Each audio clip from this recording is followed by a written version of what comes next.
Good morning, everybody. Good morning, ladies and gentlemen, and good evening to everybody in the US and Canada. This is Marie Alessi with a lot of beautiful people that I will introduce to you in a minute. Before we get started, though, and before I give everybody the floor and I hand around the virtual microphone, I would like to say a couple of things. Good morning, Nicole, how we got started with this. I literally can't believe that it's been 2 years that I first opened the doors to Loving Life After Loss. And I have to say, I was super nervous about that because I literally felt like I was jumping off the cliff and growing my wings on the way down. That's exactly how it felt to me. I felt that I was only ever a step or two ahead of everybody else who joined me on the journey. And that's what everybody said was enough. And I'm glad for most people that was the case.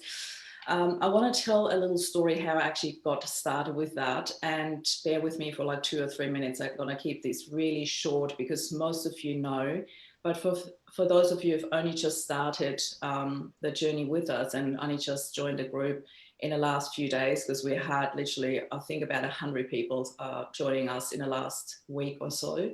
So that's really, really beautiful. I want to say a very warm welcome to all of you. It's not an easy journey, but it can be a really beautiful journey if you stick with us. Here is a lot of love and support in the group, and all these lovely people that you see around me on camera right now have contributed to the group and to the feel of the group and what we offer in here.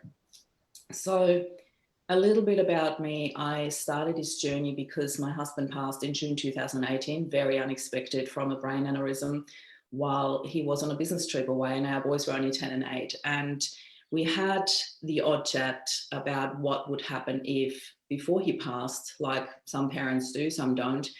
And we always said to each other, I want you to create the happiest life possible that you can for yourself and the boys. And of course, that was all theory. And when it really happened, I knew that was my choice. I knew I had to do anything in my power to create a happy life for Flynn and Jet and myself. And I did. I literally had such a different attitude to most people that people started asking me, you know, what I'm doing and why I'm so positive about it. A lot of people said, oh, you're still in denial, you're in shock, the worst is yet to come. And I thought, I can allow that in or I can block it out. And I decided to block that out and do it my way. Where's my music track? Can somebody play My Way by Sinatra right now, please? So anyway, I actually wrote a book about how I met Rob, how I fell in love with him, how we created our dream life, and then how he passed and how I dealt with it. And I was absolutely blown away that this book hit the top 100 of Australia within the first day of publishing. And I was like, wow, I've got something that the world needs. I need to do something with this. And before I did, I traveled around the world with the boys for 2 months because I just wanted to create new and happy memories. And while away in Vienna, where I'm originally from, I had this urge to do something more with this. And that's where the idea was born, to create, out of that book title, Loving Life After Loss, to create a global movement. And 2 years ago today, that's exactly what happened. So that's my little preview, my little intro story. And I have asked quite a few people to come and celebrate with me today, because obviously Loving Life After Loss wouldn't be what it is today without all of you that are here, and a lot of you that are behind the scenes watching this from home at the moment and are not live with us here, as in the Zoom room.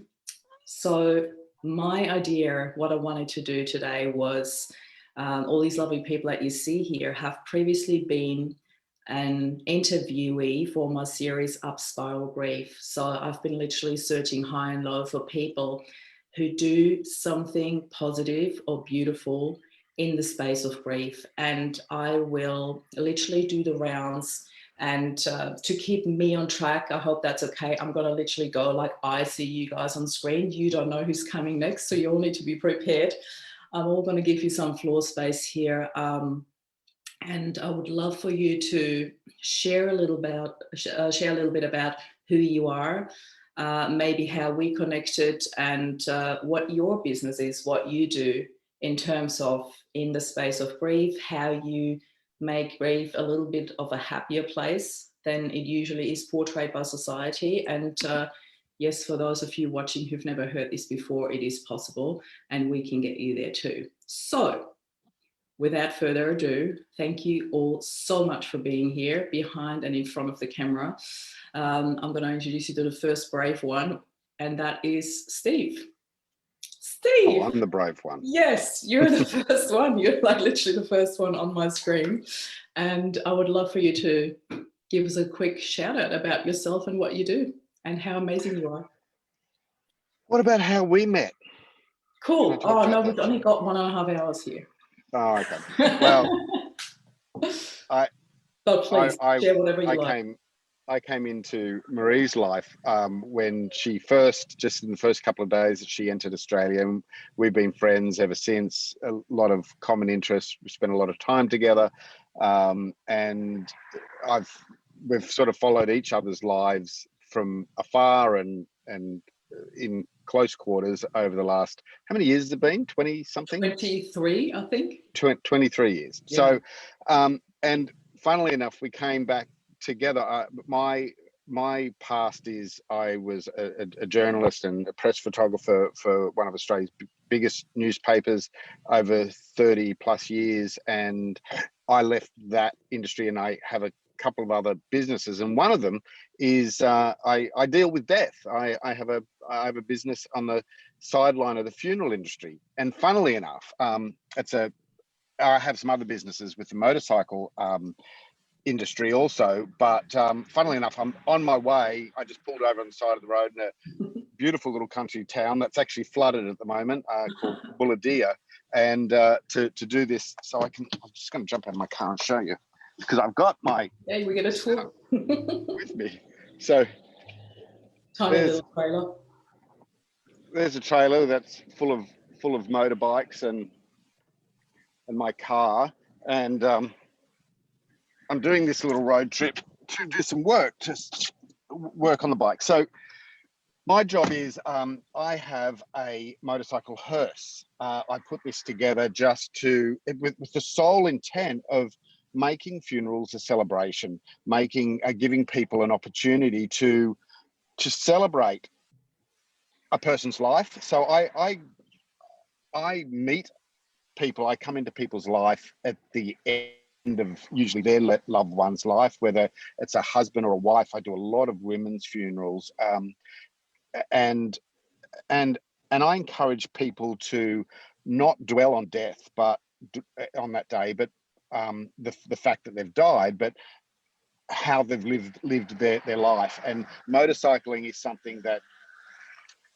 in this day and age, motorcycles mostly aren't a vehicle of transport. They're a vehicle of pleasure, a freedom, a release of emotion, and that's what motorcycles always were to me. And I had some good friends of mine that passed away because I ride.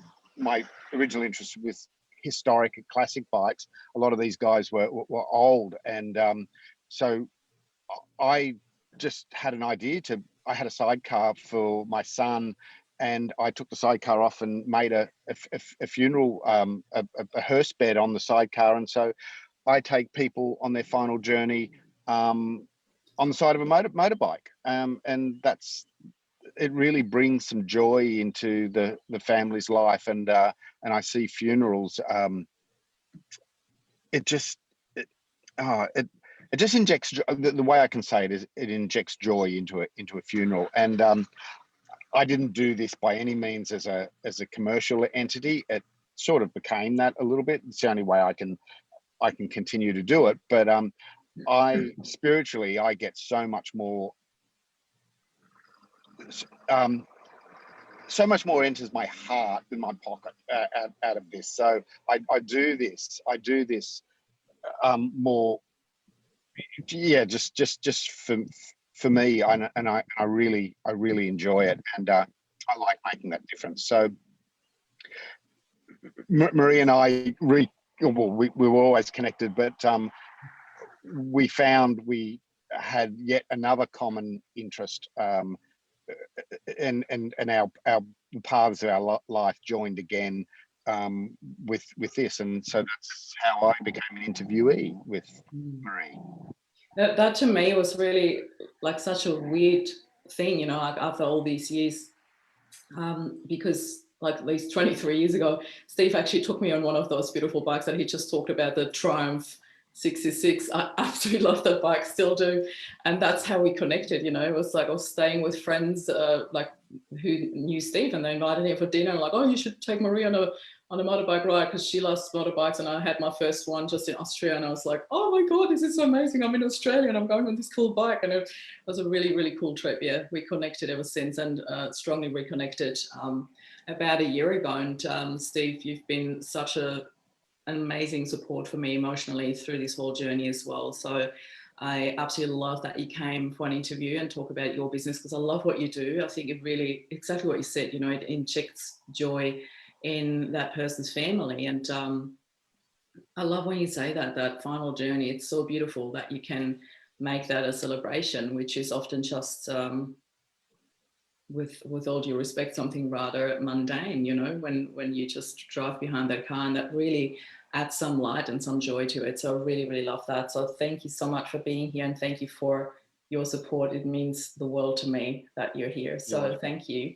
I actually just have to change that order for one fact, because Nicole, I can't believe that you're here. I have to go to you next, because the beautiful Dr. Nicole Gruhl, I'll get her to introduce herself in a minute, actually just had a baby. And she said, I'm not sure if I can make it with a baby and a toddler. And I'm like, whoa, I can't believe you're here. I'm so excited. So before any of your beautiful, gorgeous daughters interrupt you, I'm going to give you the floor now. If you please want to share a little bit about yourself and how we connected. Thank you, Marie. Hi, everyone. Hello, amazing community. You have such an amazing community here, Marie. And sorry to jump the line, guys.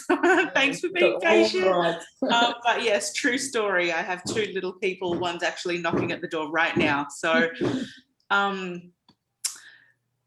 life, deal with it. That's part of the picture. Dad will be on it in a moment. Wow, how did we meet?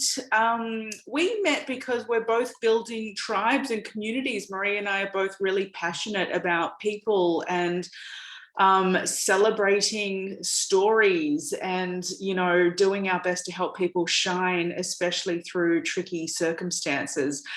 So we do it through very different roads. Marie does it through, as you all know, this amazing way. I do it through working with people who've had spiritually transformative experiences, which folks often think is a bit kind of woo woo and all out there and peaches, unicorn and fairies, but actually there's some pretty big challenges that happen along the way, and some remaking and transforming of people and their core self through that. So it's pretty turbulent.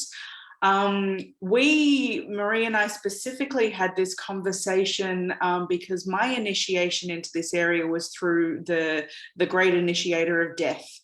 And I lost several people in a window when I was a young teenager. I had a near-death experience, which threw me into this world of spiritual transformations.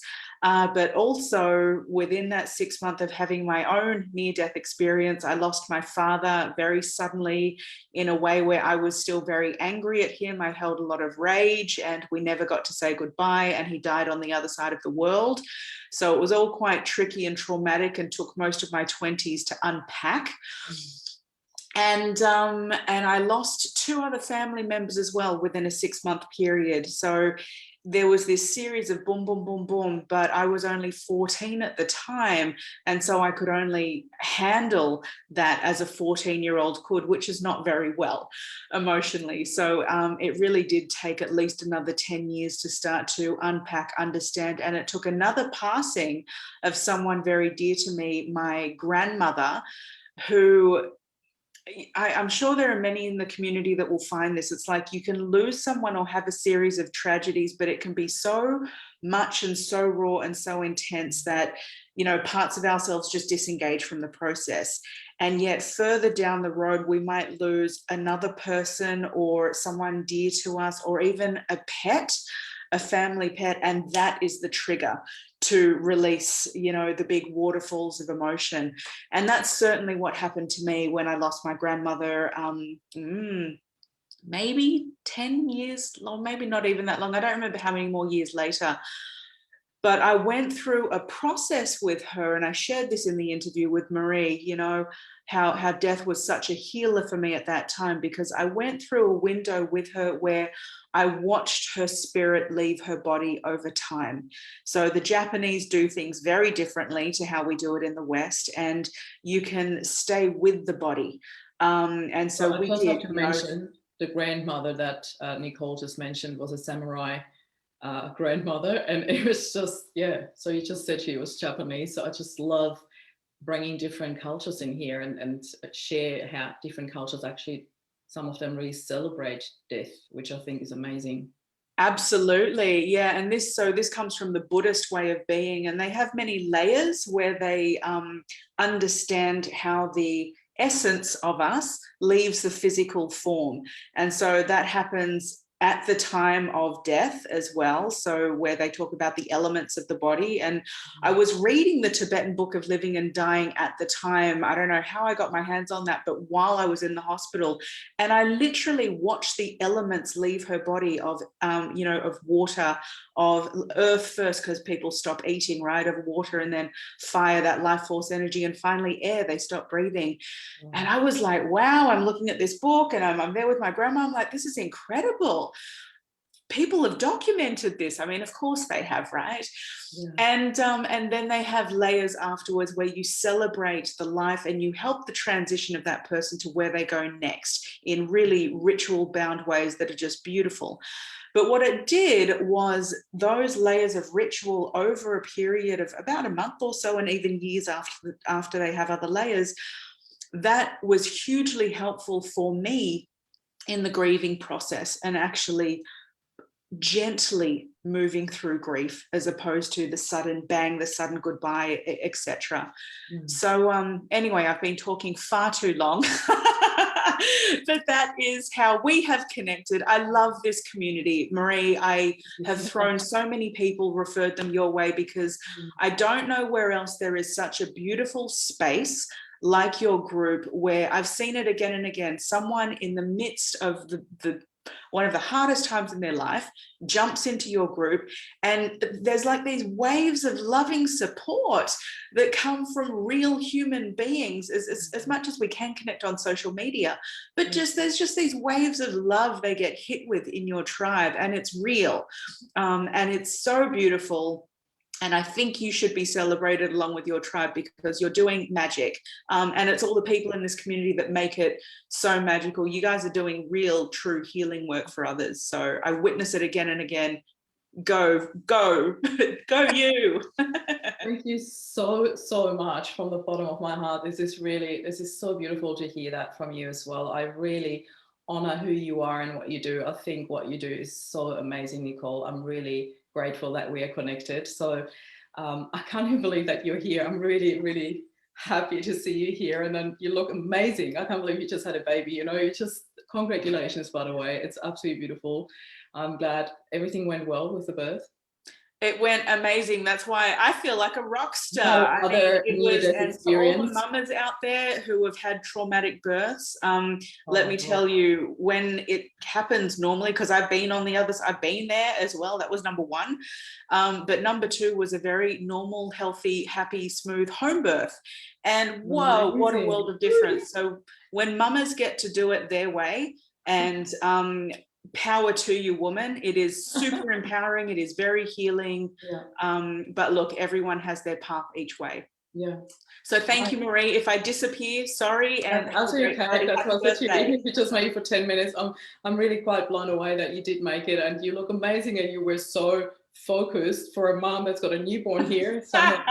You're like full on in the story. I love it.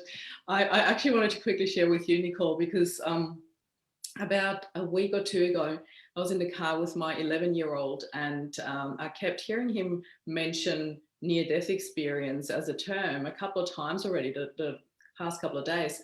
And he said something, oh, you know, and Charlie on the playground, and he fell and he kicked the ball and and he had like a near-death experience. And I'm like, Jet, you do know that you're not using that in quite the right way. Do you know what a near-death experience is? And he's like, yeah, it's like when somebody like hurts himself or they almost die. I'm like, well, Charlie didn't almost die. He maybe hurt himself, and if everything would have gone wrong, maybe potentially down the track something could. I'm like, no. So I actually sat down and explained to him what that actually means, and I explained it on with the story of the book Dying to Be Me. And I don't know if you know about it, some of you might. Yeah, I see all the nodding. And I just so loved it because he was so into it and he was so open to it. And for me, it was one of those beautiful parenting moments where I realized, oh my God, my 11-year-old son is having this really profound conversation with me about death. And you know, obviously his dad came up in that story as well, and what I think. And I said, well, I absolutely know for a fact that dad is absolutely happy, and all there is love and peace around him. So he's in a really good space. It's us who are left behind who are dealing with the pain and with the emotional pain and the separation. But knowing that actually gives me so much peace and so much happiness, you know. And I could see how that was going in, and he could fully receive it. It was really beautiful. It was such a profound moment. And I thought of you as well, talking about near-death experience, and then, you know, knowing that you just had your second baby, and I'm so happy that everything went well and everybody's healthy. So yay. It's amazing, Marie. It's true. You know, families where we lose loved ones and there are children around, you know, this conundrum of how do you have that conversation with a child, depending on how old they are, right? How much can they handle? And, you know, an adult in their grief already is dealing with that, but then how to kind of put that in a way. And for kids, it's actually really simple so much of the time, you know, whether it's relating to an animal, you know, that someone's spirit has moved on, and that's another way of connecting with it. Like there's a butterfly in the street and that's my grandpa, or, you know, there are different ways that kids can navigate through it, probably better than us sometimes. But you're right, Marie, those moments where we can have those conversations are so precious. And certainly things around the near-death experience stories can be very helpful for those grieving who want hope, who need hope, who'd love to have a connection and understand that, you know, what else happens, what does happen, is someone just purely gone? It can help answer a lot of those questions. Thank you so much for sharing. Can I just ask, what was the book that you mentioned where you said they described the experiences, how earth leaves the body first? The Tibetan Book of Living and Dying, and it was actually made into a documentary for those who don't want to read it, and it's the voiceover is done by Leonard Cohen, so you can watch a documentary and have that beautiful, sexy, sultry, poetic voice of Leonard Cohen speaking over it, as well as you kind of travel through the Himalayas. So there's the visual and there's the reading. Awesome. Thank you so much once again. I really appreciate that you're here today and for your sharing. I will now go the reversed order of my screen here, because next to you, Nicole, from what I can see here anyway, is the beautiful Shelley. And I'm going to Shelley next because I know Shelley's about to fall asleep. She's in London. So again, I can't believe you're here. I feel really honored through what length you're all going to come and join me, you know, after baby stopping us out of the road, staying awake past midnight. I just really appreciate you all being here and celebrating with me. I'm so happy. And Shelley, do me the honor and reintroduce yourself to our audience here. Bless you. So I'm Shelley F Knight, and I'm an author and podcaster these days, but my background is actually I nursed for many years. And it's when my beautiful stepdad died suddenly in 2005 whilst I was at work that my own grief journey began, and life has changed ever since that day. So as I said, my dad died suddenly while I was at work one day. And it sounds quite weird, but my world is quite weird when I speak aloud. I realise this, that because I didn't get a chance to say goodbye to my dad, I wanted to be, you know, have that knowledge. What's it like when you have a chance to say goodbye? So I moved into end of life, and I worked for many years as a chemotherapy nurse. And as Nicole said, you know, there's certain things that heal us in life, and working at the end of life really helped me, well, to fall in love with helping people through grief, but also learning life lessons of how we should live our life. And it's sort of about connecting to things bigger than ourselves, allowing ourselves to be happier. What else is there? So do more of what you love, live your life, not someone else's version of it. Similar to Nicole, I loved your story, Nicole, so thank you for sharing. But similar to Nicole, I started, as I had losses like fertility journey, my dad dying and things like that, I started to see things differently, which I shared in my interview with Marie on Up Spiral Grief, that we're more than the physical body, and that I'd see like energy change, things leaving the body, rooms changing temperature, things like that. So I actually left nursing in 2019 because I'd become more spiritual and clinical, and I got a little bit rebellious and feisty by then. So I left in 2019 and set up a death cafe here in the UK, which is just a place where people can come and talk about death and grief. Because what I had seen in nursing, so I left nursing because I wasn't clinically minded as much, but I saw how people's life ended when someone else's life ended, and I didn't want that for people. I have had a semicolon point in my life where I hit rock bottom after a loss, but I'm here and I wanted to inspire people to carry on. So yeah, so I think, as I said, I'm an author and podcaster now, and my book is Positive Changes, a Self-Kick book, and the podcast is Positive Changes, a Self-Kick podcast. And I speak with anyone that's been at rock bottom and found a way to move forward. And that's what the whole show is about. The book's about that. When we think we can't go on because someone else's life hasn't go on, we really can. And it's all about the power inside. And interestingly, like Nicole was saying, I speak to people who've had near-death experiences, suicide survivors. And next week, I've got a medium coming on, sharing what our loved ones want us to know about grief and things like that. So yeah, that's me. I talk a lot about grief, spiritual tools, and I just think it's really important that we do. And Marie, I think we've connected via LinkedIn. I think you heard about my podcast, and we were both really passionate about, you know, grief could be a positive. I mean, my next book, Good Grief, the A to Z approach of modern day grief healing, is quite controversial, not to us guys here, but to the others, because I mentioned words like smiling and joy and relief and, you know, spiritual awakening, and it is quite taboo. But, you know, I'd love a world where we speak as much about death as we do about living. Yeah.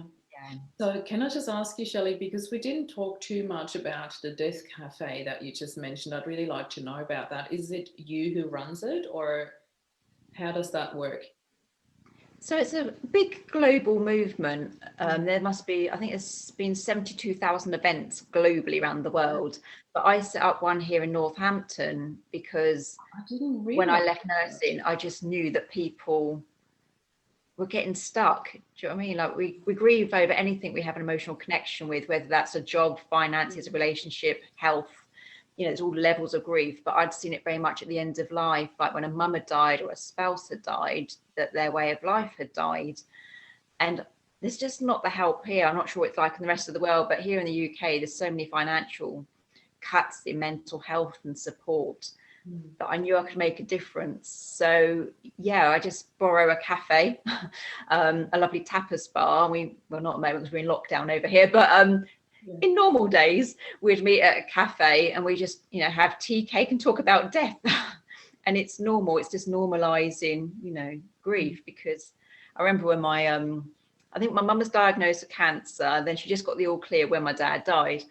And someone said to me, it's trying to act normal in an abnormal situation. So like, you know, my dad's gone, my mum's health's gone, but it's finding someone or just, you know, a space where you can feel safe. And that's what I create. But I'm not unique. I just did it in my local community, but they're all over the world. I had no idea. I can't believe it took me 2 years to figure out that that's a cool thing. I thought there was something that you set up in the UK. I had no idea that it was already a global thing. I now need to look into that. Maybe I can find the founder or something.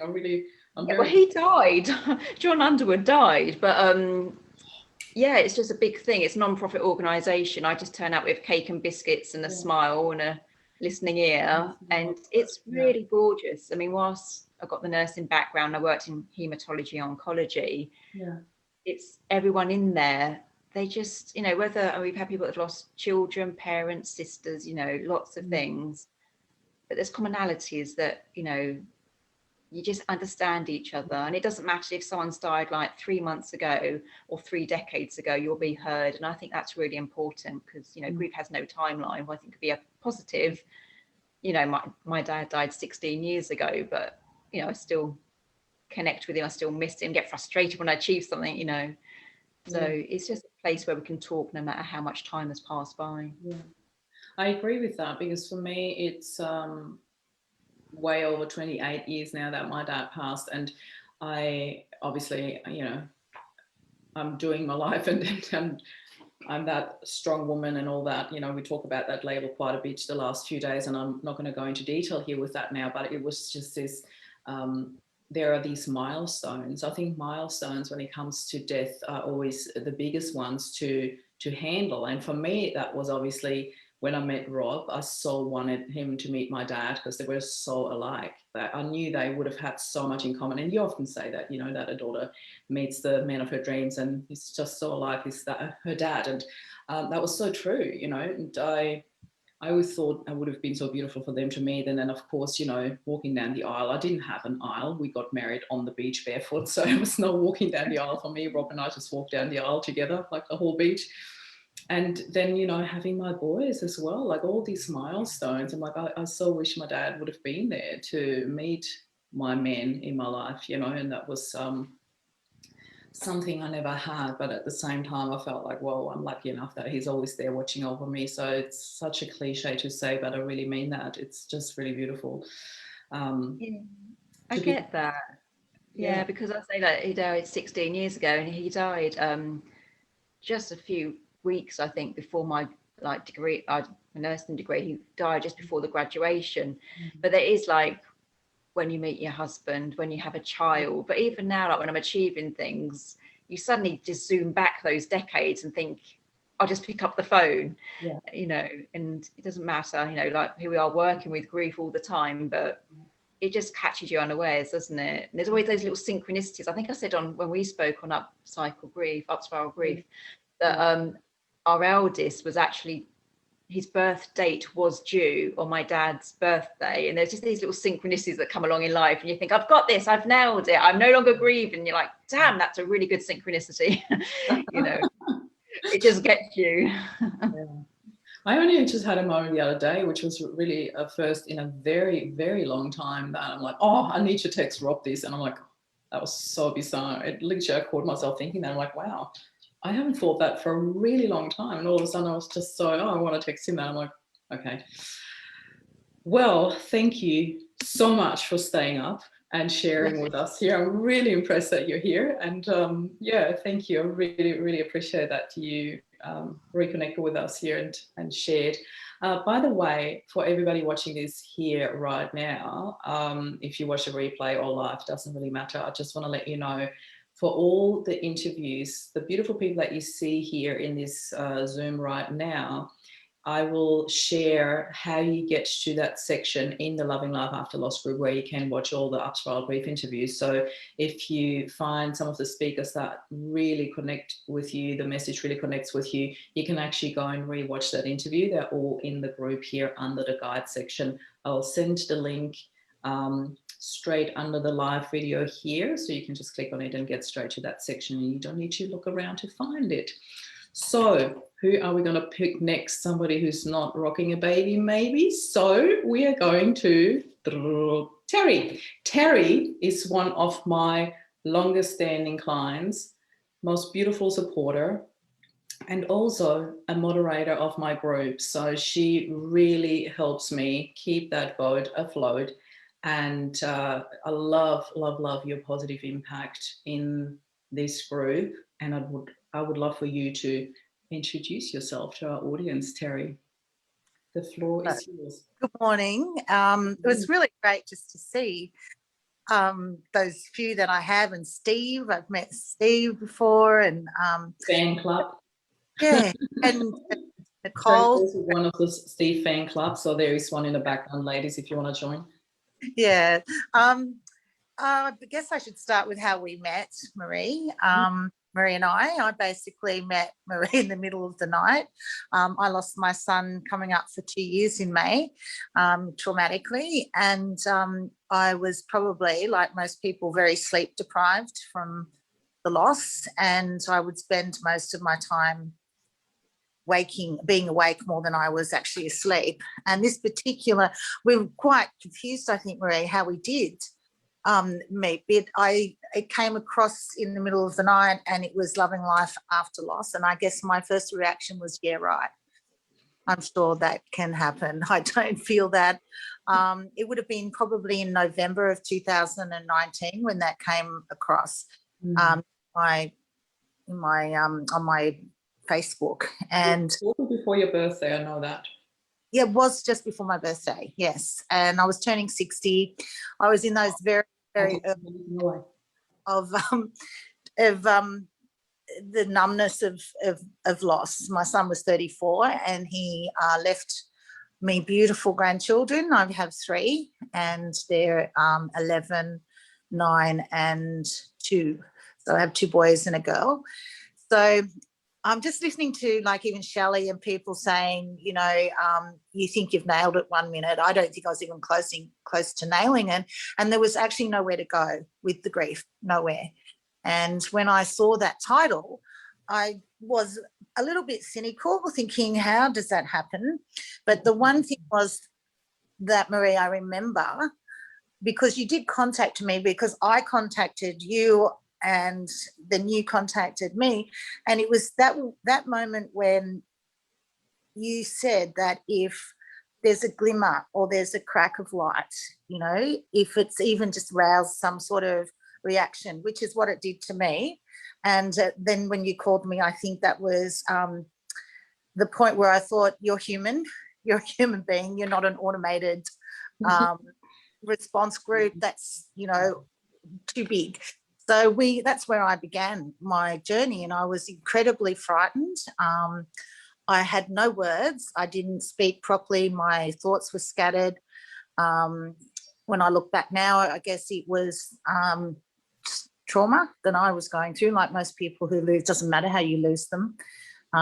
It's still a loss. And that's where we began. I think I did my first 5-day heart-to-heart, it might have been called. And I was very resistant, Marie, saying, come along. And I'm saying, no, because I didn't really know what it was I wanted.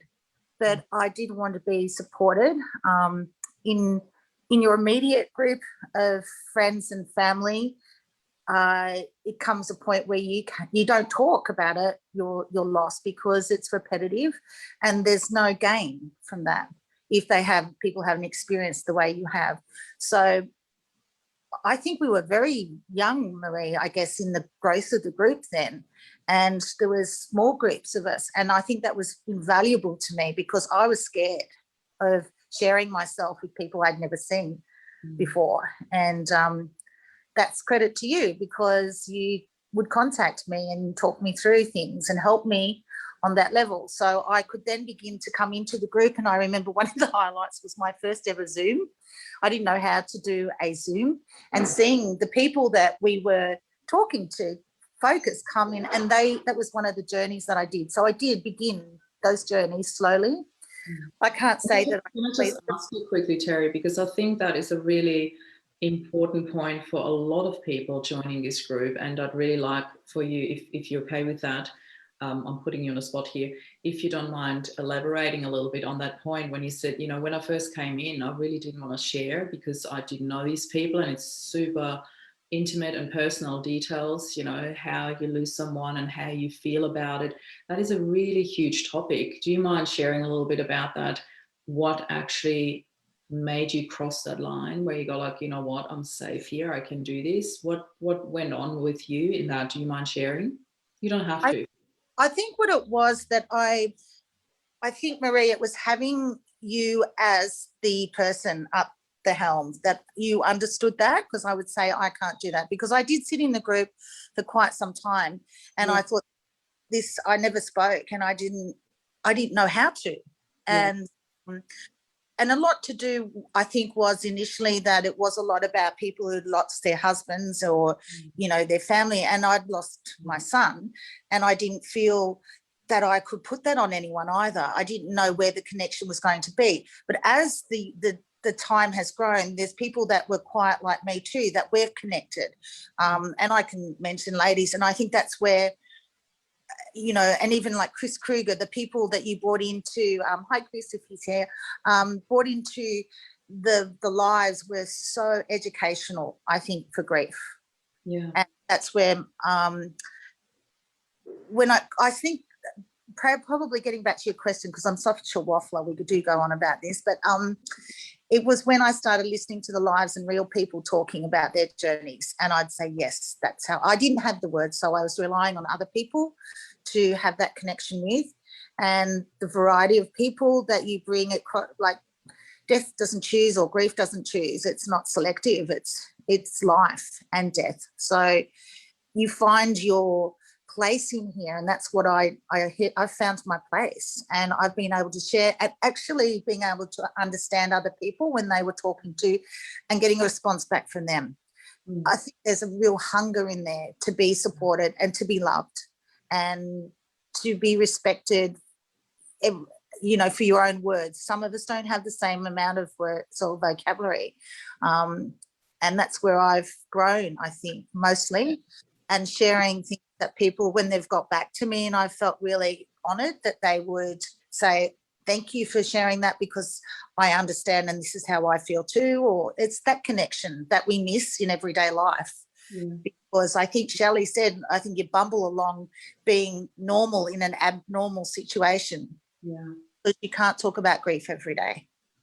I want to say something here, Terry, and I actually want to say that to you in front of everyone. When I first met you, I still remember that conversation. I couldn't remember that it was in the middle of the night, but yeah, you're right, it was quite late.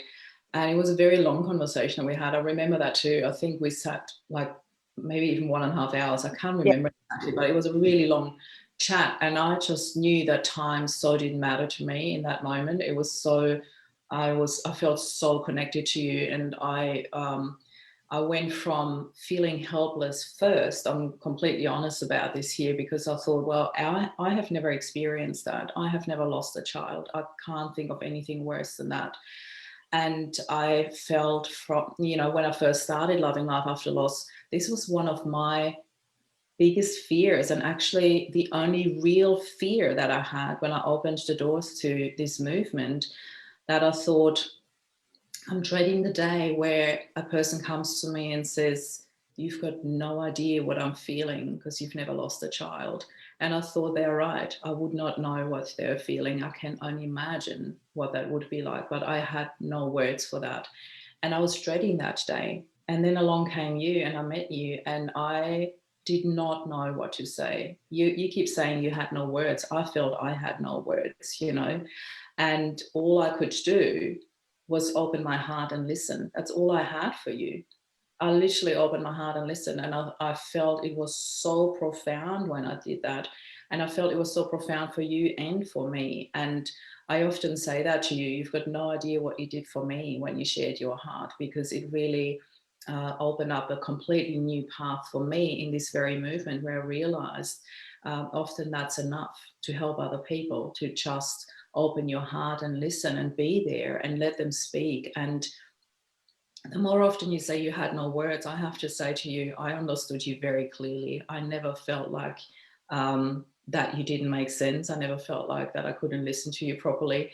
And actually to the point where now you could so be the spokesperson for Loving Life After Loss, because you often find such beautiful words that I can't even find from that inside perspective, because you are from that client perspective as well. You are on the receiving end, and I really love that you've now come to the giving end as well. You know, you're one of my moderators. I value you so highly in this group, because very often when it comes to losing a child, you jump in with such wisdom that I couldn't even offer. So I really wanted to say that to you, how much you mean to me as well here. It's such a beautiful connection that I have and feel with you, and I'm super grateful that you're here. And you also mentioned a few times how grateful you were for me, not just to bring in speakers in general, but male speakers, that really helped you as well to have male speakers in here.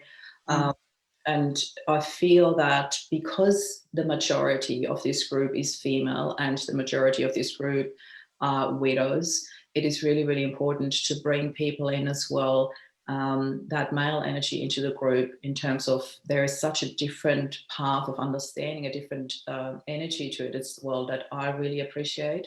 And also when it comes to losing a child, you know, and this is the perfect intro for guess who? Chris. Hello. So much, Terry. Would you do us the honor, Chris, to introduce yourself? Chris is so far the only speaker that came twice into Loving Love After Loss due to popular demand. So we can also thank Terry for that. She was a huge part of that popular demand. And yeah, please introduce yourselves again to this very beautiful audience. Thank you, Terry. Hi. It's wonderful to see you on here. I was actually looking back through my emails, and Marie, I see it was January of 2020 that you reached out. Wow. And you just, I guess you had just typed in Loving Life After Loss, and I have a website that's just Loving Life After, and that had popped up, and you started reading it. And I imagine that when you were reading my website, that you felt the same way that I did reading your email, that, hey, not only am I not alone in this desire for a movement to change, you know, how we deal with grief, but, you know, wow, there's somebody on the opposite side of the planet that's, you know, checking in here. So that was really exciting to realize I'm getting an email from Australia. And so not only am I not alone, but, you know, all the way around the globe. So yeah, it was a very exciting, and you know, and that was, you know, my immediate feeling was it's just good to not be alone in that idea, you know, that maybe we've just been looking at grief in a way that isn't necessary, you know, that there certainly can be other ways of looking at the process of living and dying. And for me, you know, my thoughts on that really came originally more from a conflict in, I guess, religion, in that, you know, I'd worked at a church for a while. I actually went to a Bible college, and in another life, I was an ordained minister. And over again, I would experience people expressing their faith and you know, growing in their faith and reading and learning about their faith. And a lot of that had to do with that belief that there's something better when people pass on. You know, there were so many things in the Christian faith that talked about how that death was actually better, that we should celebrate and rejoice because somebody moves on to this better place. But then I often found myself in my capacity working with people who had lost loved ones, children. A lot of these were unexpected deaths, car accidents.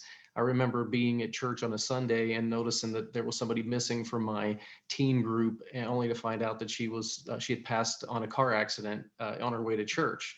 And so, but what I was seeing was this profession of faith and practice of faith, but I'd see all of that disintegrate, and people would just disconnect from all of that and go through this very severe and very, you know, very deep grief. And I see in all that they completely lose sight of all of the faith that they had professed and applied to their lives in other ways. And so that was really a beginning point for me to look at this and say, you know, why do we do this to ourselves? Why do we process grief this way? And early on was obvious cultural influences and all the things that go on around us in life. And so I kind of became a student somewhat of trying to really understand that. I was fortunate enough to go through multiple scenarios with different people. And then ultimately, a year before my son passed, friends of my wife and I lost a 9-year-old son to brain cancer. So he was diagnosed and passed within 9 months of his diagnosis. Wow. And we'd gone back to Pennsylvania to visit with them. And in a conversation with my friend Steve, he looked at me and said, you know what? I will never recover from this. And his exact words were, I will never again in my life have a good day. I'll just try to do something good in each one. And that floored me. And I remember sitting there thinking, how could your son want that for you? You know, and they were the ones that to this day, you know, they stopped by, they ended up burying their son right near the house, set up a giant, you know, granite monument with the son's likeness etched in it, which I can appreciate, but they stop there every day, and they really haven't let go. But it was interesting that I experienced that with him, and then a year later, you know, I lose my son, and there I am standing in his shoes, deciding now how do I process this thing. And so, you know, my choice was to, you know, to think through this thing and to remember those experiences and to think about what I learned faith-wise. And I tried to make conscious choices to navigate through that grief and through the loss, but from a balanced place. You know, emotions have their place in it, but so does logic. And did a little study on physiological effects of the brain and our fight or flight responses, and understanding that for every minute that we're thinking about something logically, then our emotional brain has to kind of step to the side a little bit. And I went back to work early on. 3 days after my son's memorial service, I go back to work, and somebody there approaches me, and they're clearly upset. Her son was an addict and he had disappeared, and she was assuming the worst, and she was looking to me for some help. And that's when I knew that as I was navigating through my own grief and experiences, I was going to have to take notes, you know, that I was going to have to be mindful and awake and alert through all of that. And so, you know, unlike you, Marie, that you've created this wonderful space, and unlike you, I have not finished my book because I am just my self-critical nature. Just you know, every time I think it's done, I'm tearing out pages and I'm starting over again. But I haven't done anything really official. What I do is I just allow myself to be available. And it just seems like every time I turn the corner, somebody needs help. I just had somebody call that there's, say again? I didn't want to interrupt you. You can finish the sentence. Oh, yeah, I recently had an acquaintance whose son had a near-death experience. He passed away from a drug overdose. His heart had stopped beating for quite a while. They brought him back, and now he's in rehab, and she reached out to me for help. And so it just seems like every time I turn the corner, there are those opportunities to help people navigate. It's really, really beautiful. And I think, you know, what you just said, it's that being available, that is a huge act in itself, you know, because you say you're not doing much, you're doing so much more than you give yourself credit for, because being available for people in a situation where they need you so badly for support, for advice, you know, they look up to you because you deal with it very differently. And I believe that was the turning point for me when I realized that people went from trying to console me to turning to me for advice. And I'm like, oh, okay, I'm doing something right here. And that was a huge thing for me. You know, my book getting to the top 100 on the first day, I thought, you know, wow, this was so surreal for me, because I only just shared my story, you know, and I have to say, and I'm not saying that to brag, please don't get that the wrong way. I did it in record time, in like 4 weeks from start to finish, to publish the book, only because I knew it was like a download. I had no idea this could happen. Like the actual writing time of the book was 10 hours, believe it or not.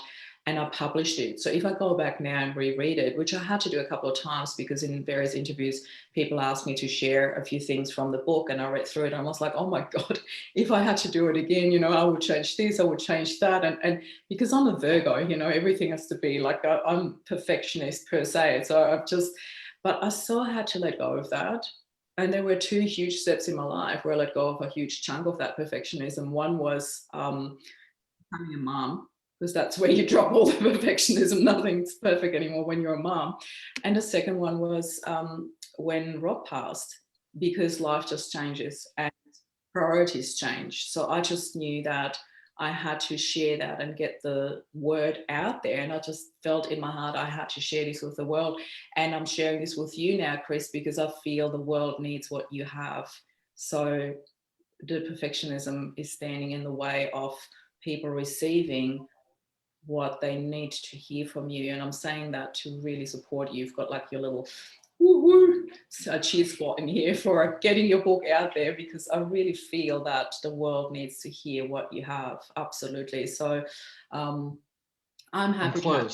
I'm close. I'm happy to kick your butt virtually, excuse my French here, if you need to get your book out, because I really feel I can't wait to read it. So yeah, please enlighten us with that. And thank you so much for being here. I really appreciate it. I love your influence that you have in this group, and I always notice quite strongly when you come in, because your energy is really so beautiful and it's really noticed in the group, and it is something different to have a male influence in the group, and also coming from the parent perspective. I really value every time you jump on and share your opinion, and I encourage you to keep doing that. I really love having you in the group.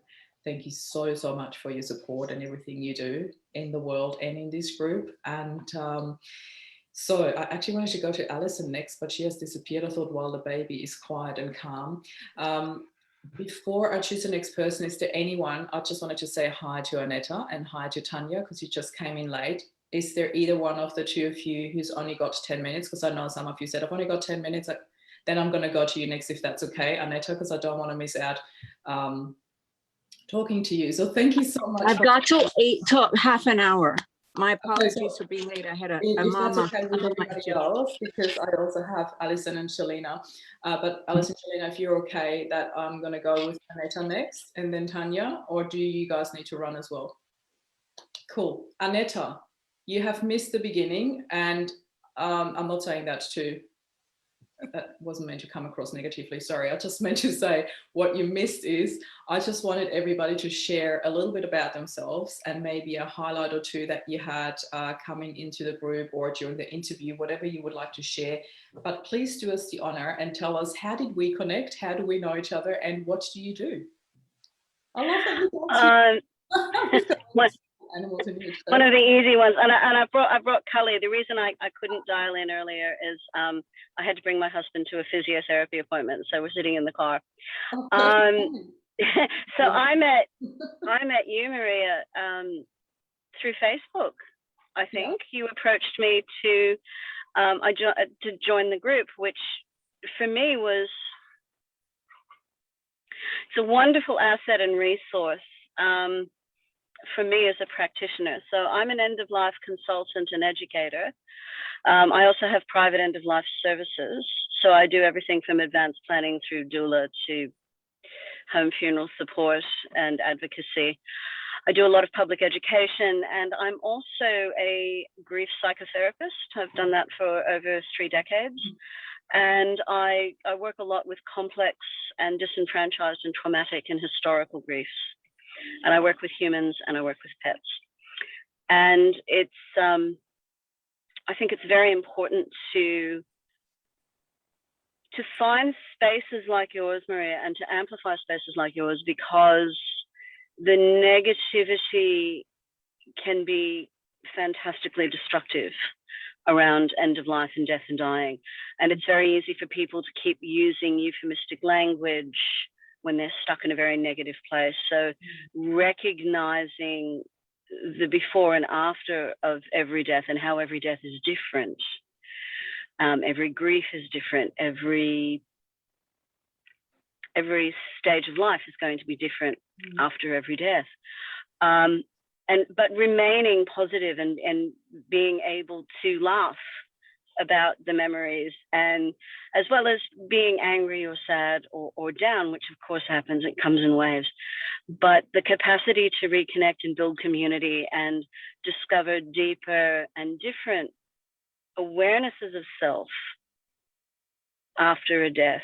I think that the only way we can genuinely do that is by engaging proactively and positively, not only with ourselves, but with those in our lives and those around us. I agree. It was so beautiful. Like I really love the way we connected, because it's just, it really stands out for me when I see people somewhere else around Facebook in other groups or even, you know, however they jump out, and there is a different understanding, different approach to grief. And I just love all the different connections that you have with that and the path. You really need to connect to stay well for the motorcycle funerals, you know. Maybe there's connections to be made here today. I absolutely love that. Thank you so much for coming in. Is there any highlight that you would like to share that we had in our interview, or anything else from your business that you want to share with us? Well, I think in terms of you and the group, it's another resource that I can pass along to clients, which can be invaluable. Because of course I'm very good at what I do, but I'm not it. I've never bought into the idea that, you know, one person or one resource is it. I think it's all about building community and networking. Yeah. And so yes, the group is incredibly valuable for me, because when I need to replenish myself or to shift my own mindset, I can dip into the group, I can read something, maybe go through some comments and take that positivity break and then get back into my own work. And I think the thing that stood out for me with our interview is you have quite a delightful laugh, and I enjoy laughing. And we had a really good time. We were able to actually laugh about sorrow and share stories full of love that we're also, it's like sometimes you just have to dive into the silliness. And I don't necessarily get that opportunity with interviews. So that was a delight. I get that. Thank you so much for sharing that. I am quite delighted to hear that.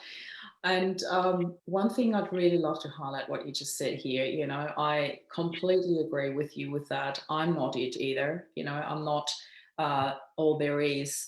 And that is one of the many reasons why I run these Up Spiral Grief interviews, because I've got a strict no advertising policy in my group, for the one reason only that I don't know the people who advertise stuff in the group, and I want to make sure that I really protect my group from people just coming in and spamming the group with links. And that is why when I see somebody who does something really amazing, or who wants to come into the group and share something, and they come through me, which I really appreciate because it's very respectful to do that, to actually go like, okay, what do you do? And if I just have that slightest feeling of, wow, this could be beneficial to even just some members of my group, then I bring them in with an interview, because that is the very most beautiful way for people to actually get to know you, feel your energy, feel what you do, and connect, they can reach out to you. And that's what we did, because I think that's also what I did at first.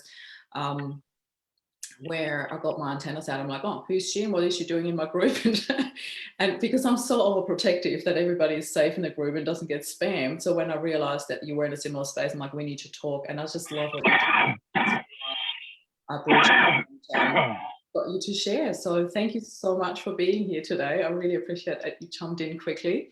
And I will hand over to the beautiful Tanya. Tanya is, oh my God, I don't even know where to begin.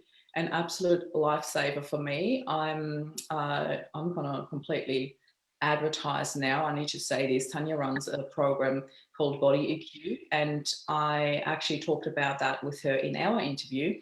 But not only that, I chose to participate in this program, and it has made huge, huge differences in my life. So I'm fully bragging about you here right now. But I will get you to share that, Tanya. Let us know who you are, what you do, and please share a few points about the program as well, because I believe that it is something that really changes people on such a profound and very deep level. And it was a huge part in my healing journey and still is. So over to you. Thanks for coming. Thank you. Wow.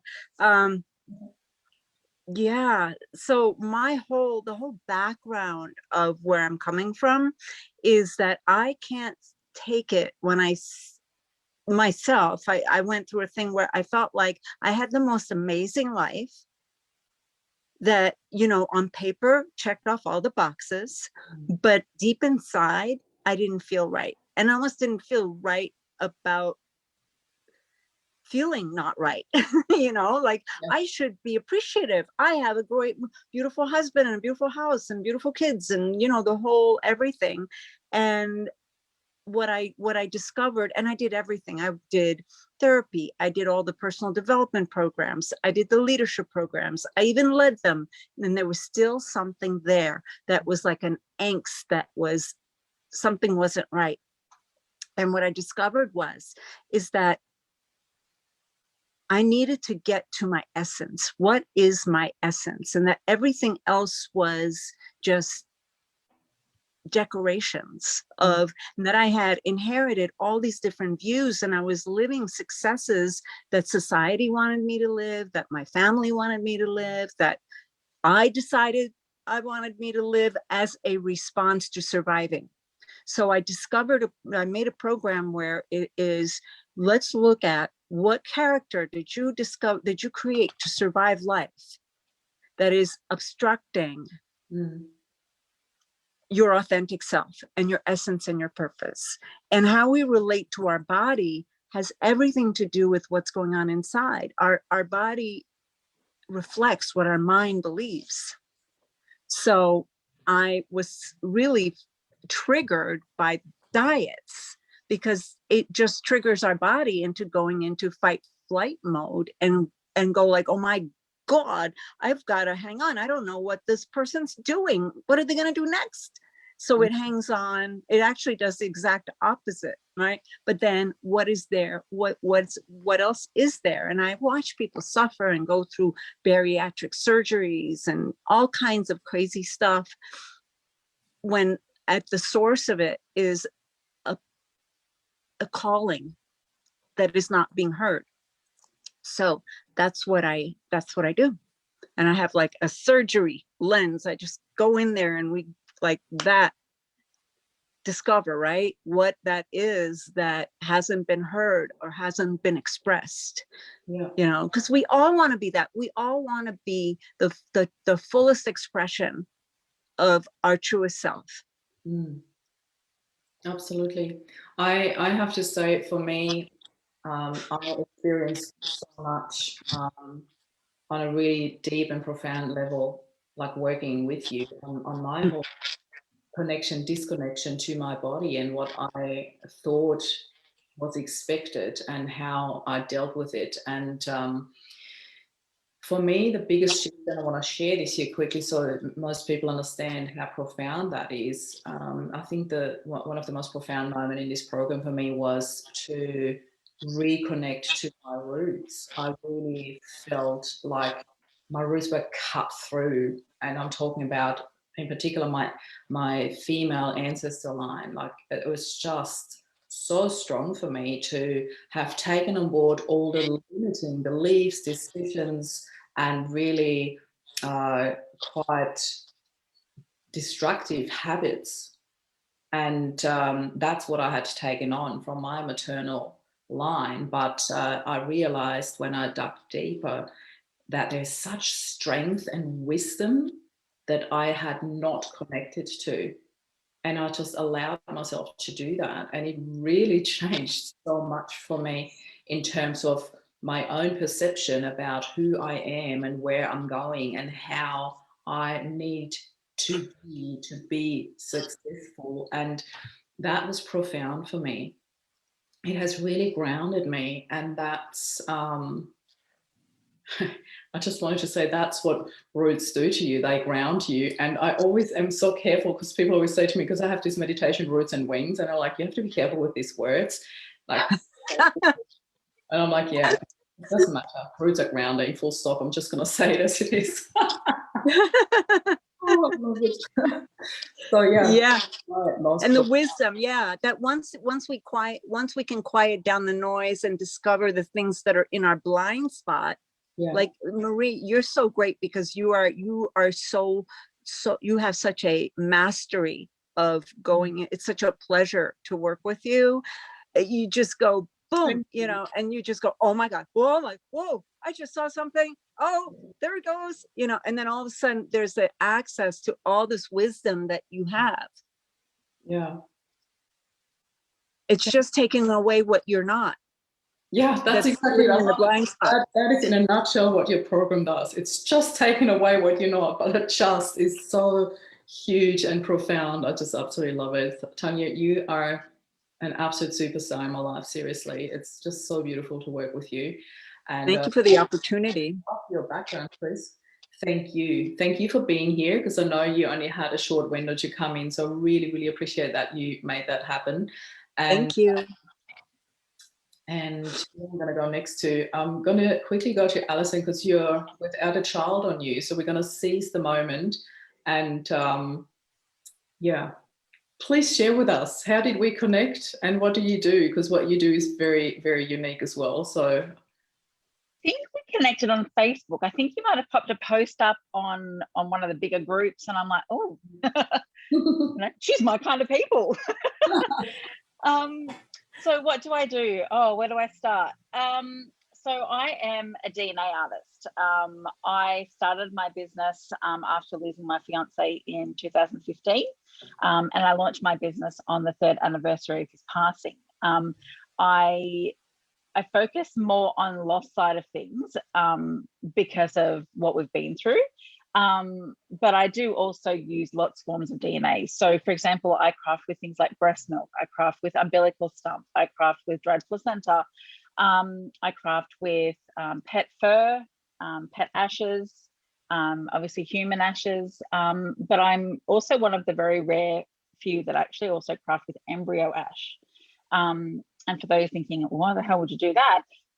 It's when families go through a round of IVF, they may end up with, you know, so many embryos that, you know, they have them stored, and over years they have their family. Once they feel that their family is complete, they may still have some left over. And depending on the clinic that they go through, they have the option to either keep them frozen, sometimes donate them to science or another couple whose cycle wasn't successful, or they're literally thrown in the bin is the third option. And that breaks my heart, you know, for the roller coaster of the ride to get these embryos to the point of being perfect for implantation. But to already have 4 or 5 children, and, you know, kind of just be stuck with, well, what do? We know that we're complete now. And it just gives them that extra option to be able to bring all of their babies home. A lot of families choose to have something made, usually a plaque or something, where they put the names of all of the children that are earth side, any that are heaven side, and then we put a little heart with the ashes in of the babies that were still in the embryonic stage. That is beautiful. I just want to quickly highlight that, because I have to say this literally just happened with a close friend of mine, and they had 2 eggs left, and they knew that they were done. And I thought it's so beautiful the way you said that, you know, we know that we are complete, and you get to that stage at some point. All the women I've talked to about family planning, there is never a maybe, maybe not. When they say maybe, they are not done. They're not complete, you know. When they say I'm done, they're done. They're complete. They might still come a surprise, but they know they were done at that stage, you know. And every woman's got that intuition. And I always knew my whole life I would want to have 2 children. I always knew that. That was never a question for a third one or not. I always said, I've got 2 hands. Unless I grow a third hand, I'm not going to have the third one.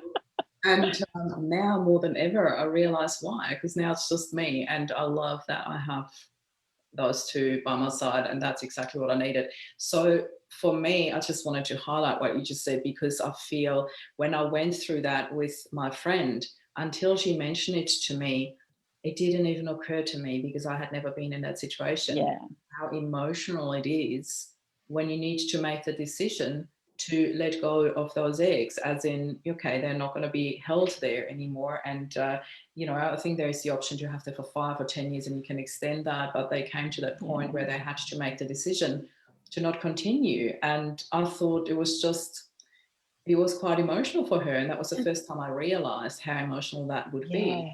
And it's not cheap either. Most clinics around Australia average around about the $1,000 a year mark. So for a decision that, you know, you've come to together, where you wholeheartedly just, you know, your hearts and your your family is complete, but these are still your biological children. You know, to not know what to do. And unfortunately, clinics aren't telling people that this is an option. And I don't understand why. I don't understand why they're not. Might be some work for you as well to connect to them and to actually bring them to your services, because something so beautiful. I just want to quickly say, Steve just sent his apologies because his battery was dying. He was on the side of the road and had nothing to plug in because his car was switched off. So Steve, if you watch that back, thank you so much for being here. Back to you, Alison. Yeah, so I work with a lot of women who have lost pregnancies and who have experienced stillbirth or infant loss. I'm really lucky. I am a mother of 4 and a grandmother of 1. And I can't imagine, and I selfishly don't ever want to know what that's like. I put my heart and soul into everything that I do because it's such an incredible gift to be able to give someone. I work with brides who have lost their dads before their wedding day, and we use his hair or ashes and we craft it into a crystal that we wrap around her bouquet. So her dad literally guides her down the aisle because he's in front, and that's, I mean, I call it the plan B. I really need to come up with a better name for it because that doesn't sound very nice, but it's a way of making that childhood dream of both daughter and dad a reality even after his passing. It's just one of those things that for my stepdaughter, she's not going to have that, because when he passed, we didn't know that any of this existed. My eldest daughter, who's about to turn 21, when she was pregnant with my grandson, you know, coming up with names, and my grandson's actually named after, his middle name is named after what she calls her stepdad, which you can imagine how her bio dad feels about that. But, you know, like that was the connection that they had, that even years after his passing, he still had that, that effect on her, that, you know, that was her thing. Everyone, this is Lyric. So you've got a lap dog as well. Yeah, thank you. She was actually when my partner passed away, my elder kids were not coping, and when we went through all the counselling and stuff, everyone kept saying, do you have a pet, do you have a pet? And I said, no, not anymore. And they said, oh, pet therapy is great. So Manny and I were due to get married and have a baby within that year that he passed, and so he had already decided that we were going to have a girl and her name would be Lyric. He was a songwriter. And so this is our Lyric, you know, that we got in honor of him. And she does still think she's the size of a puppy. She is not, let me tell you. And she also carries the girl name that we would have had if one of our boys would have been a girl. Her name would have been Lilu, which is so funny now, because now I'm so associated with our dog and not with a girl anymore. But yeah, that's how I named her, because we never had a girl. So I just named my little fluffy girl Lilu. Yeah. I also think she's a lap dog, and she's also a similar size. Yeah. She really needs to understand, A, she's not human, and B, she's not this big anymore. I know. Someone tell her. But yeah, no, look, I love my job. It's I mean, I do celebrate things too. Like I celebrate breastfeeding milestones, and I craft with. You said before about having your wedding on the beach. I craft a lot for couples who actually do get married on the beach. They take a bit of sand that they were standing on at the time they said their vows, and we make them into their names. So they have that literal piece from the very beginning of their marriage, you know, with them throughout their life together. So yeah. I think it's amazing. I think it's absolutely amazing what you do. Like, I had no idea about all of that when my dad passed. It's almost 30 years now. So there was nothing like that around at that time, I think. And if it was, I certainly didn't know about it. And with my husband, like, obviously we do have his ashes and we still have them now. We spread a little bit here and there, and that's our way of doing it in small steps, and that works for us. I love the idea of taking some of his ashes to various places of, you know, beautiful memories or creating new memories. And that works for me. And I also got 2 pendants made for Rob's parents for their 70th and 80th birthday. So that is really beautiful. So I love that the option is out there. I did not even think about fingerprints at that stage. And then I was devastated that I had nothing like that. And then I rediscovered that we have our fingerprints in my son's room. When we painted the room, we left our fingerprints like a love heart. We overlapped our fingerprints. So I still have it. And I'm like, oh my God, I have these fingerprints. It was such a beautiful moment of, wow.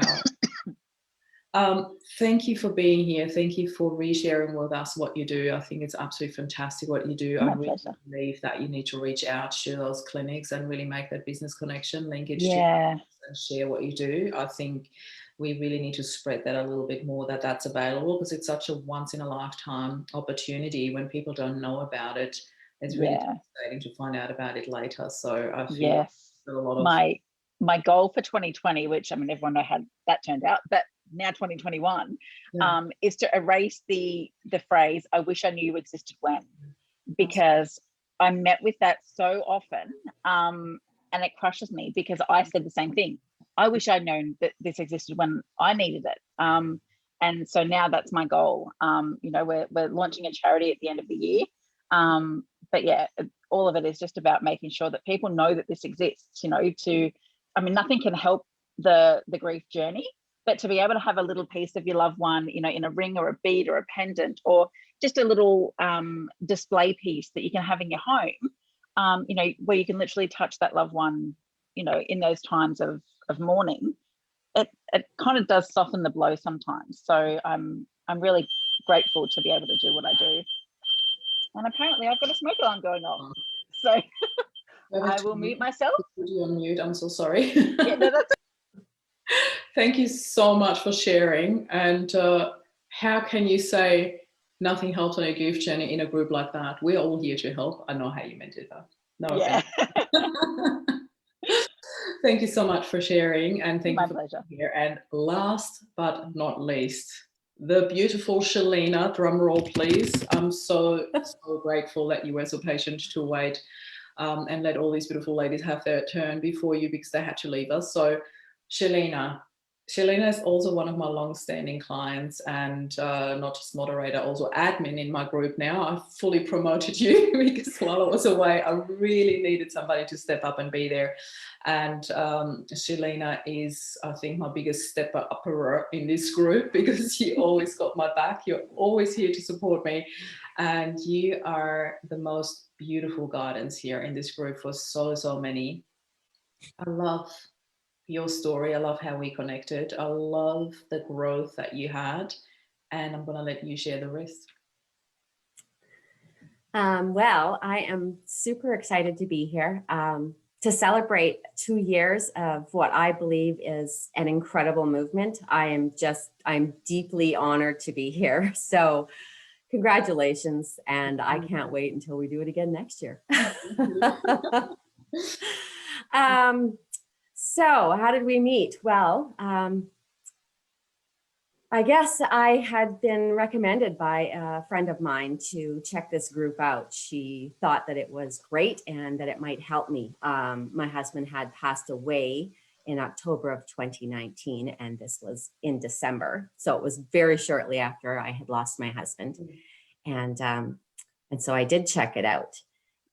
I was coming into it with a lot of grief, not just over my husband, but over a dear man who had passed away only in June, a few months prior to that, who was very dear to our family. He had lived with us, and he was dating my daughter for quite some time. And so we lost him first in June, and then in October, my husband's mother passed away. She was elderly, but it hit our family pretty hard, so close, and after losing that young man. And so we were trying to get through dealing with the fact that now we had lost my husband's mom, and my husband made it through one weekend without his mom and decided to join her. So boom, boom, boom. We had, a family that was really quite knocked right down to our knees and didn't know what to do.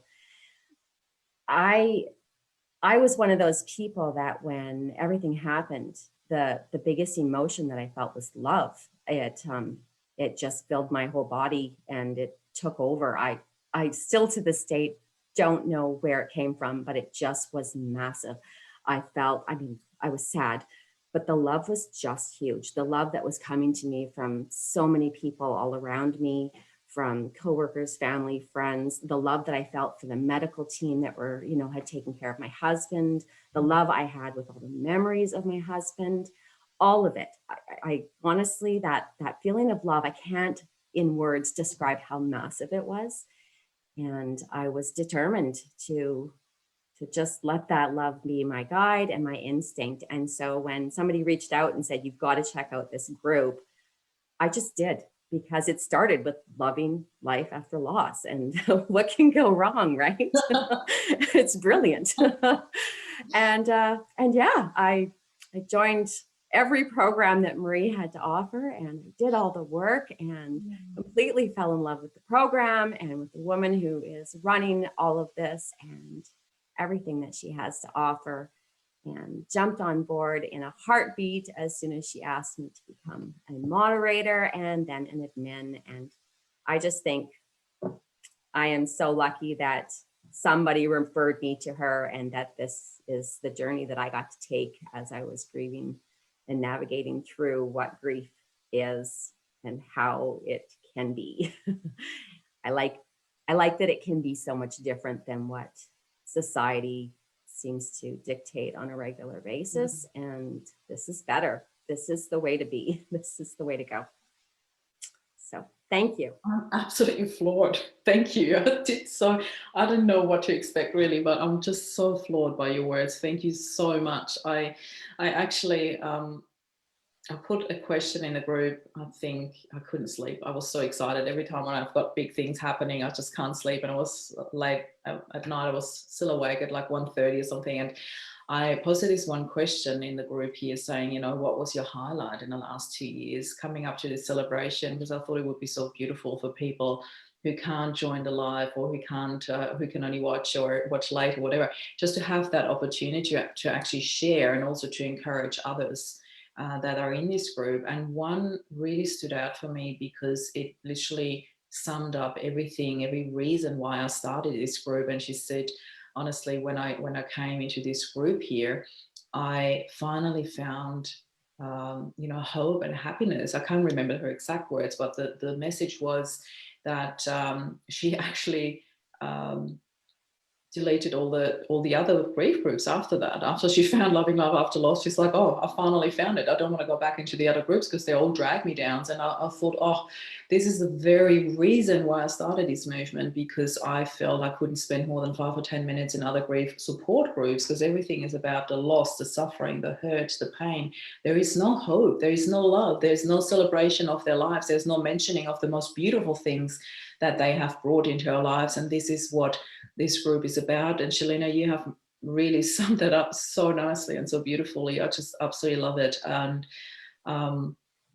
coming into this group with accumulated grief like you had it, and literally coming from a space where like there was no catching a breath in between, and you had 3 losses so close, not even a year, and coming in, and you just dived straight in, as you said, into every program. And I'm so grateful that you did, because I was blown away when I heard how recent your losses were when you first started, yet your heart and your mind was wide open for all the love and support. So it is just beautiful for me to be allowed to work with somebody like you when there's such fertile ground, like for every seed that I throw out there, you like, sprinkling water on top of it and just letting it all grow and letting it all go. And it was just so beautiful to watch you thrive, and to come from a place of accumulated grief to now be such a massive supporter of this group, and always jumping in with beautiful advice, beautiful feedback, holding space, sending love. You are just absolutely amazing, and I love what you do. I just love my mod squad. Terry has kindly named this group Mod Squad. I absolutely love it. It's so beautiful. And yeah, for those of you watching these that are completely new to this group, I want to give you a very quick wrap up. This is not a sales session at all, but I do want to mention there are healing journeys, there are programs, and there are retreats available. And the healing journey was so close to my heart, and we had it so many times that I actually decided to make it available for everybody. So yeah, no cost whatsoever. You just go into the group where it says guides under the menu bar. I believe it's a third point from the left. It says guides, and when you click on it, you will find the journey from grief to relief. And it's literally now DIY, so it's all in videos. You can watch it in your own time. And when you are at a space in your life right now where you go like, I don't even know where to start, that is a really good starting point. And you always have the option to reach out to one of the moderators or myself and say, can we have a quick chat? And those quick chats are not replacement for any sessions. I'm by far not a counselor, but in these quick chats, I really determine what is the best thing for you. How can we help you best? How can we support you best? And that can be one of our programs, or that can be me referring you on to something else. It is not a sales call. I want to make that very clear. Those chats, I put them out there for everyone to see where you're at, to support you as best as we can. And everybody needs something different. So with that being said, I want to pour my heart out to all of you with so much love and gratitude for everything that you do in this movement, for everything that you have brought into this movement, and all of you still being here. I really, really appreciate it, because I know some of you had to run, some of you needed to go to sleep, some of you needed to attend to babies or had their batteries run out. And I really appreciate you being here, you sharing, and you making this movement what it is, a safe place to share that is full of love and support. And I really could not do that without you. So here is to amazing moments over the last 2 years in Loving Life After Loss. And here's to another, I don't know how many years to come. Thank you, thank you, thank you, all of you. All my love, and all of you that think you missed out, because I saw a comment, I missed this. No, you haven't. You can actually go back and rewatch that in the group, and it will also be shared on YouTube. So if you want to share it with somebody outside of the group, you can actually copy the link that I will post in the comments below, because you can't share from a closed group. That's it. Happy 2nd anniversary. Yay! Bye. Happy birthday. Thank you. Thank you, everyone. Thank you. Bye.